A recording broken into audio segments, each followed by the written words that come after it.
आषाढ़ मास के शुक्ल पक्ष में देवशयनी एकादशी व्रत किया जाता है। इस व्रत के करने से साधक को सभी पापों से मुक्ति मिल जाती है।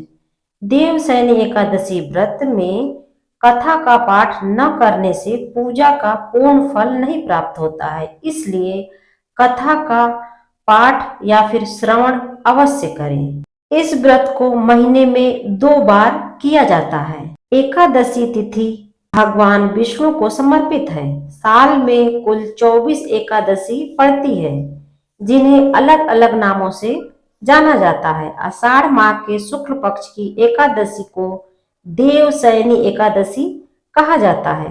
धार्मिक मान्यता के अनुसार इस दिन विधि पूर्वक भगवान विष्णु और माँ लक्ष्मी की पूजा करने से साधक को शुभ फलों की प्राप्ति होती है।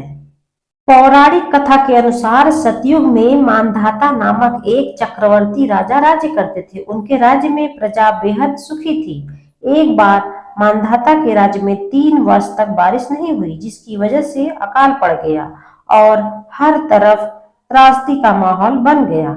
इस कारण लोग पिंडदान, हवन, यज्ञ, कथा और व्रत समेत आदि कार्य करने लगे। प्रजा ने राजा मानधाता को इस बारे में विस्तार से बताया।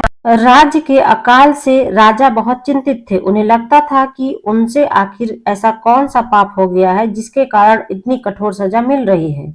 इस समस्या से निजात पाने के लिए राजा सेना को लेकर जंगल की ओर चल दिए। चलते चलते वे लोग ब्रह्मा जी के पुत्र अंगिरा ऋषि के आश्रम पहुंच गए।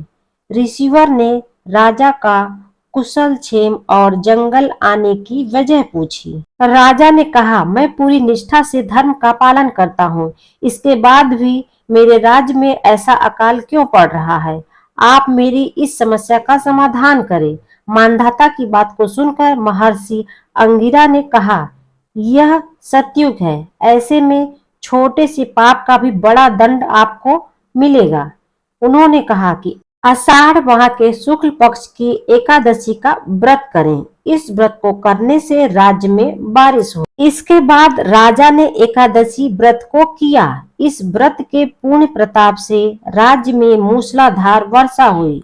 ब्रह्म वैवर्त पुराण में देवशयनी एकादशी के विशेष महत्व का वर्णन किया गया है। देवशयनी एकादशी के व्रत से व्यक्ति की समस्त मनोकामनाएं पूर्ण होती हैं।